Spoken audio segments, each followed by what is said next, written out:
Welcome to the Gman Reviews Podcast. Today I'm reviewing Captain America Liberty's Torch, which I listened to as an audiobook.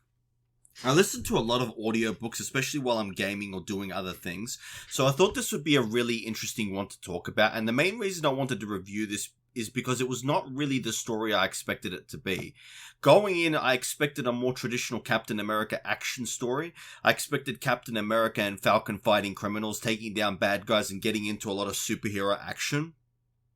But Liberty's Torch is not really that kind of story. It is much more of a political thriller, or maybe even a cautionary story about extremism, militia movements, corrupted patriotism, and the way certain groups try to claim words like freedom and liberty for themselves.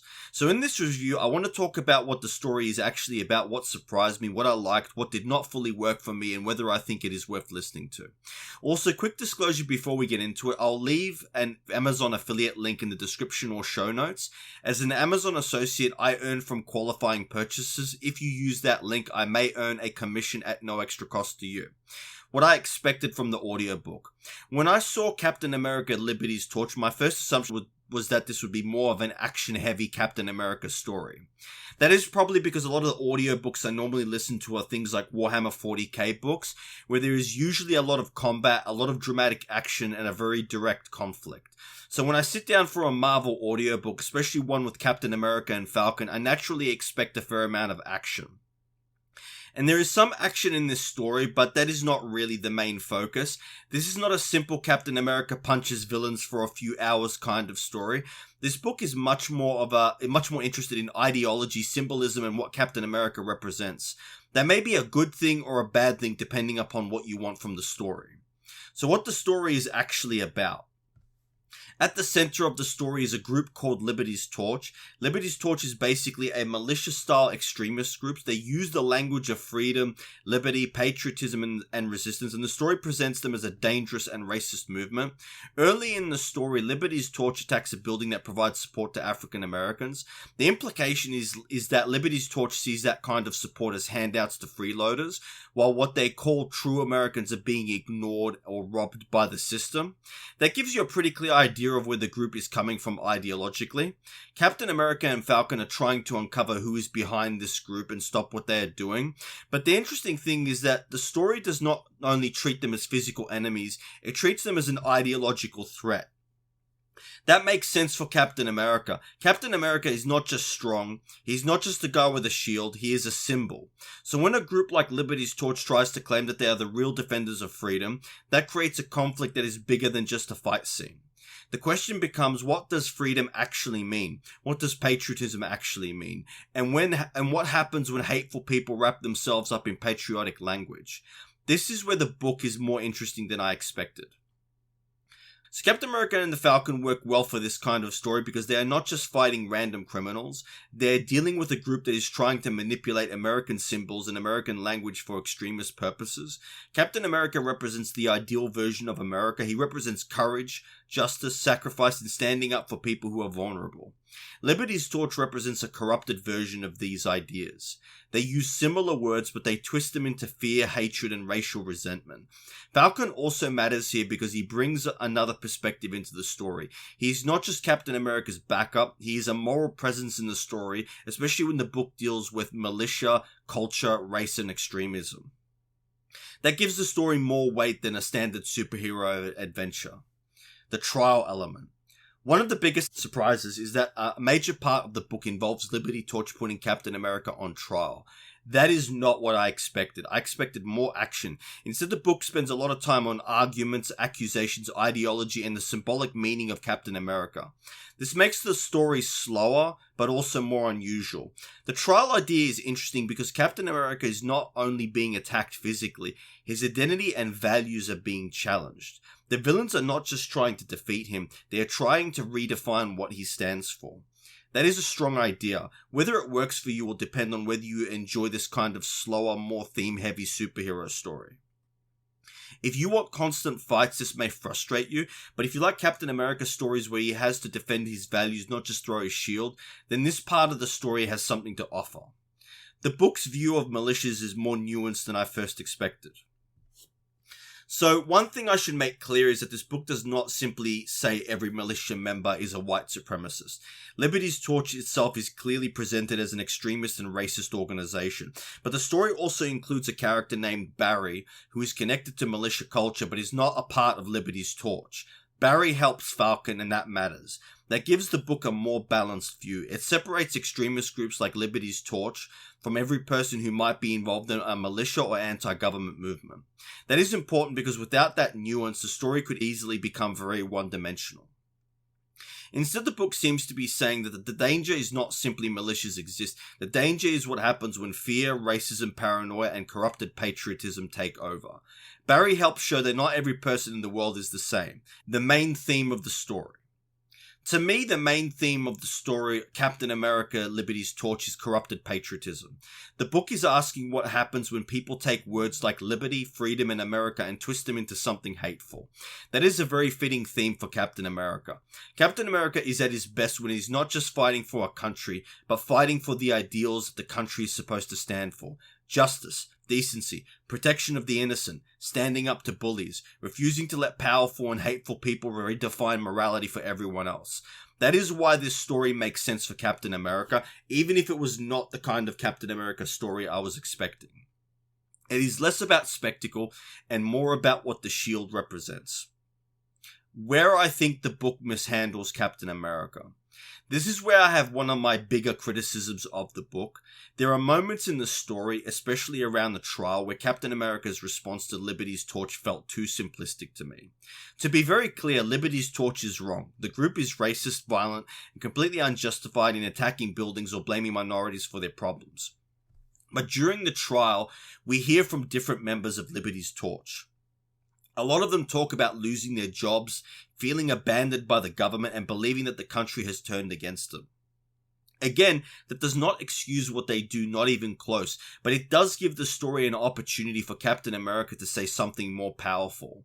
There is a point where Captain America basically says these people are responsible for themselves, and honestly that response felt very un-Captain America to me, because yes, people are responsible for their actions. Liberty's Torch made evil choices. They chose hatred, they chose violence, they chose to blame African Americans and other minorities for their own suffering. But Captain America at his best usually understands that people can be both responsible for their choices and still shaped by hardship, fear, poverty, betrayal, and social collapse. That is where the book felt a little hypocritical to me. The story clearly wants us to have compassion for the people Liberty Torch targets, and that is correct, but when it comes to the angry, unemployed, desperate people who have been drawn into Liberty's Torch, the answer seems to become they are responsible for themselves. That is not completely wrong, but it feels incomplete. I would have expected Captain America to say something more like, you were failed, you were hurt, you were abandoned, but you chose to turn that pain into hatred. That is on you. The people you attacked did not steal your future from you. They were struggling too, and instead of standing with them, you let someone convince you that they were the enemy. That would have felt much more like Captain America to me. Because Captain America should be able to condemn Liberty's Torch completely while still recognizing the pain that made some of its members vulnerable to extremism. That is the speech I wanted from the book. Not sympathy for the movement, not forgiveness for violence, but moral clarity with compassion. And I do not think this book fully delivered that. Why that criticism matters. The reason this matters is because Captain America is not supposed to be just a symbol of personal responsibility. He's also supposed to be a symbol of compassion, duty, courage, and moral leadership. If someone has been manipulated by hatred, Captain America should still condemn that hatred. He should still oppose the violence. He should still protect the victims. But he should also understand that broken people can be recruited by evil movements when they feel ignored, humiliated, or abandoned. That does not make them innocent, but it does make the situation more tragic. And that is where I think the book missed a chance to make Captain America feel truly heroic.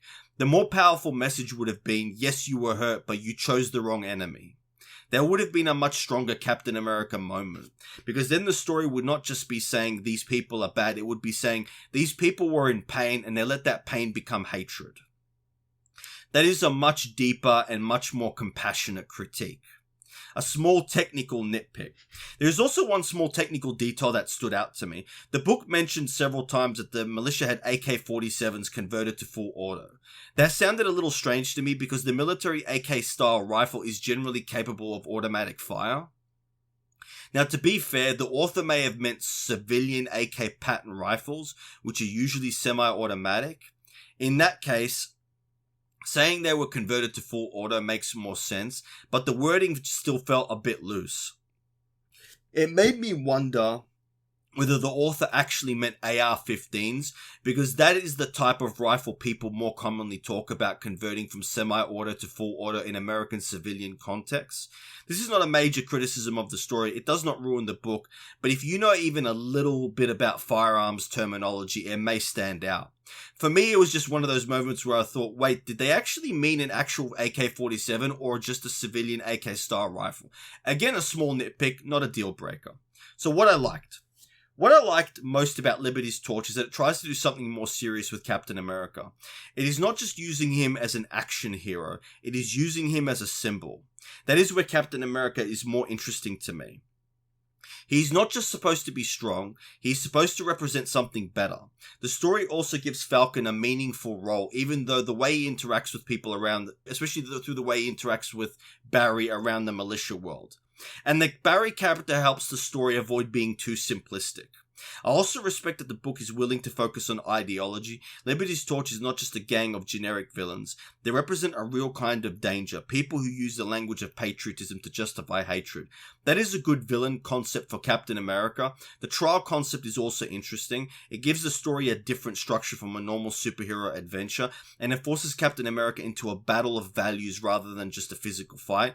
Even if I do not think every part of it worked, I still respect the attempt. What did not fully work for me? The main issue is that the pacing may not be what some listeners expect. If you go into this wanting a fast-paced action superhero audiobook, you might be disappointed. There is action, but the story is not really built around constant action. It is more about investigation, the trial, the extremist group, and the ideas behind the conflict. For me, that created a bit of a mixed reaction.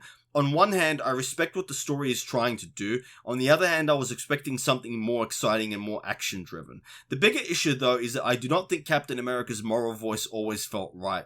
The story gives him a great setup. He's facing people who are angry, racist, manipulated, and violent. That should be the perfect setup for a classic Captain America speech. A speech that says, "I understand your pain, but I reject your hatred." Instead, some of his responses felt too cold and too individualistic. That is why the book did not fully land for me. Not because Liberty's Torch deserves sympathy as a movement, they did not, but because Captain America should be able to show compassion without compromising his morality.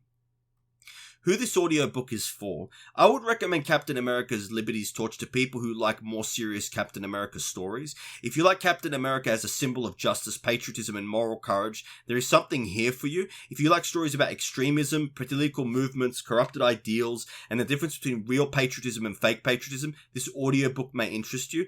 I also think it is worth checking out if you like the Falcon and want a story where he is involved in something more grounded and political. But if you are mainly looking for big superhero battles, supervillain fights, and constant action, this may not be the best fit. It is more of a thoughtful story than an explosive one. And if you are very attached to Captain America as a compassionate moral leader, some moments in the book may frustrate you, because I do think there were times where his response could have been stronger.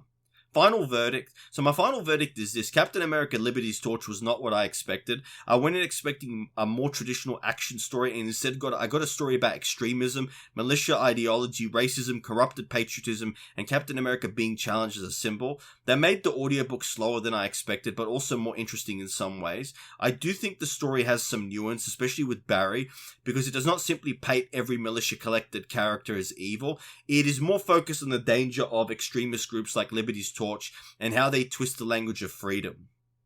The AK-47 full auto line stood out as a small technical nitpick, but it is not a major issue. My bigger criticism is that I do not think the book always gave Captain America the speech and moral clarity he deserved. The story had a chance to show Captain America condemning extremism while still showing compassion for people who were angry, desperate, and manipulated. Instead, some of his responses felt a little too cold. For me, the strongest Captain America of this story would have said, "You were abandoned, you were hurt, but you chose hatred, and that choice belongs to you." That would have been powerful. helpful. Overall, I respect what the story was trying to do. It may not be the Captain America story you pick if you just want action, but if you want a Captain America story with heavier themes, it is worth considering. So I'll leave a link in the description or the show notes if you want to check out Captain America Liberty's Torch for yourself. Affiliate disclosure again.